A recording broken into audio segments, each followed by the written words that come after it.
Welcome everyone, I am so glad you're here for today's explainer. You know, as a local historian, I spend a lot of time digging through dusty archives and old records. But sometimes the most mind-blowing historical secrets aren't actually written on paper at all. They're literally carved into the landscape we walk across every single day. Today, we're going on an on-the-ground investigation right into the heart of Purbalingga, Central Java, to a super quiet village called Cipaku. We're going to unpack a local mystery that has totally baffled archaeologists and locals alike, and it points straight back to an ancient, somewhat legendary kingdom known as Galuh Purba. Now, I want you to picture this. You're standing under the massive, sprawling canopy of an ancient banyan tree. It's perfectly quiet, the air is cool, and right in front of you sits this giant, moss-covered boulder. You pull out a standard compass just to check your bearings, and suddenly the needle just goes absolutely crazy. I mean, it starts spinning erratically, completely defying the laws of basic navigation. So, why? Well, that's exactly what we're going to figure out today. Because this isn't just some weird geological quirk. It's a 1,500-year-old relic where hard science, ancient mythology, and forgotten empires basically crash right into each other. All right, let's open up today's case file.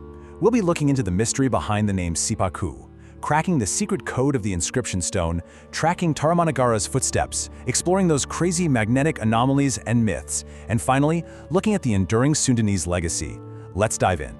Starting with Part 1, the mystery behind the name Cipaku. Actually, our very first major clue is hiding right out in the open. It's the actual name of the village itself, located in the Murabet district. Let's break down the linguistics real quick. Cipaku is split into two parts. Si means water or river, and Paku translates to strong, a guideline, or a backbone.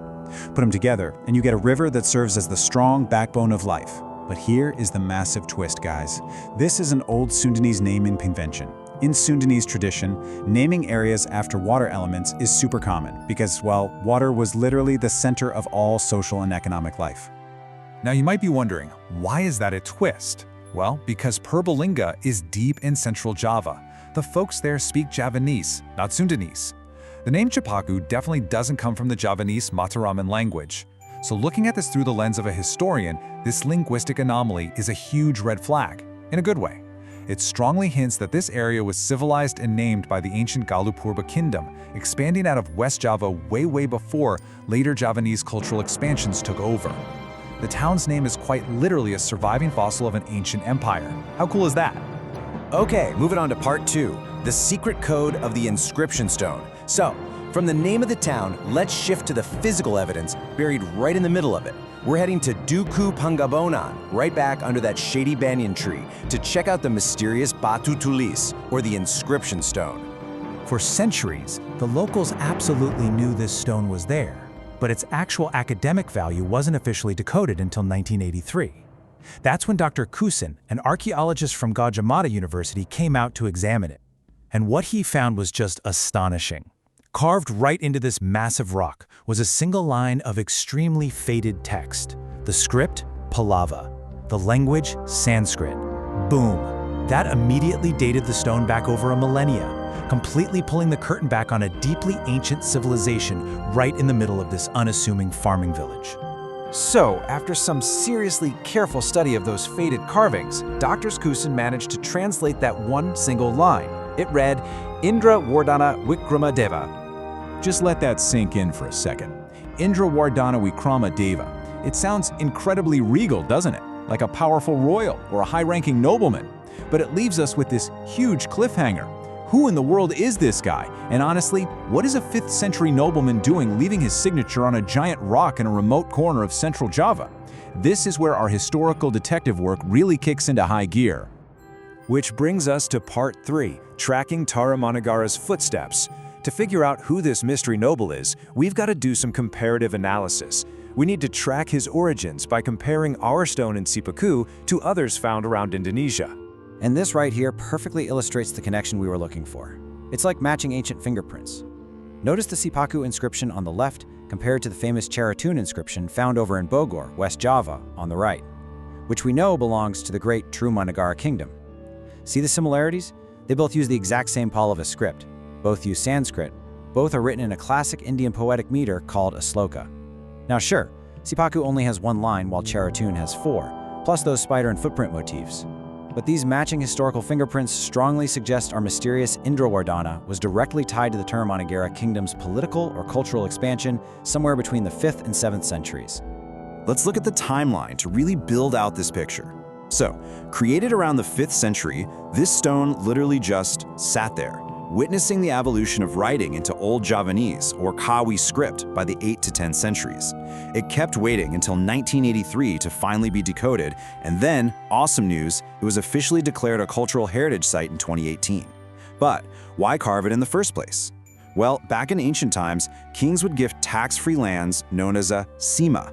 Think of it as a religious reward or a massive thank you gift to officials. This giant stone was very likely a border marker, basically a legal document set in stone, declaring this land a sacred, tax-free territory gifted by a Tarumanagara noble. All right, part 4, magnetic anomalies and myths. We really need to shift gears for a minute and investigate the bizarre, almost supernatural stuff happening around this artifact. Because let me tell you, the history is only half the story here. Let's run down the evidence checklist of the strange occurrences at this site, which is now part of the Museum Lokastithi Giri Badra. First, just like we talked about in the beginning, compass needles go absolutely nuts near the stone. It's a real, measurable magnetic anomaly. Second, because of this intense energy, the site has become super famous for meditation. People literally travel here just to find spiritual calmness. And third, there is this undeniable, lingering mystical aura around the whole place, which is only amplified by these ancient statues of the Hindu deities Ganesha and Krishna standing right nearby. It is so fascinating to see how the narrative of this stone has evolved. Today, it isn't just some dead relic locked behind glass, it's a living, breathing center of historical tourism. And honestly, whether that spinning compass is just a quirky geological phenomenon caused by the stone's minerals, or whether it's something deeply mystical, it kind of doesn't matter. This perfect blend of hard science and enduring local myth is exactly what brings modern explorers, students, and spiritual seekers out to the site today. Finally, part 5, the enduring Sundanese legacy. To wrap this all up, we need to tie all these physical clues, the script, the stone, the magnetism, straight back to the cultural legacy of the civilization that left them behind. So, here is the absolute most crucial takeaway for us. The people of Cipaku today might speak Javanese and they might live in our modern, fast-paced world, but they are walking through an ancient footprint every single day. From the water-centric naming of their village, which directly honors that old Sundanese tradition of relying on rivers as the backbone of life, to the silent Pallawa scripts just chilling under the banyan tree, this local community is unknowingly keeping the 1,500-year-old political and cultural legacy of the Galuh Purba and Tarumanagara civilizations alive. I absolutely love this quote by the renowned Sundanese historian Eds Ekajati. He says, "Place names are the earliest historical archives, often older than texts and inscriptions." Think about how profound that really is. A stone inscription can get eroded by rain, covered in moss, or totally destroyed over time. But a name is kept alive by the voices of everyday people. The villagers of Cipaku are literally the living, breathing record of this ancient history. And that brings us to the end of our investigation. But I want to leave you with a thought. We just unpacked a 1,500-year-old royal land grant, a forgotten language, and a wild magnetic anomaly, all hiding in a place that most people just drive right past.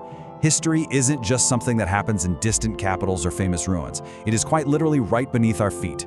If a quiet little village like Cipaku can hide a mystery this massive, what ancient, untold secrets might be buried right in your own backyard? Thank you so much for joining me on this explainer. Keep asking questions, keep exploring, and I'll catch you on the next investigation.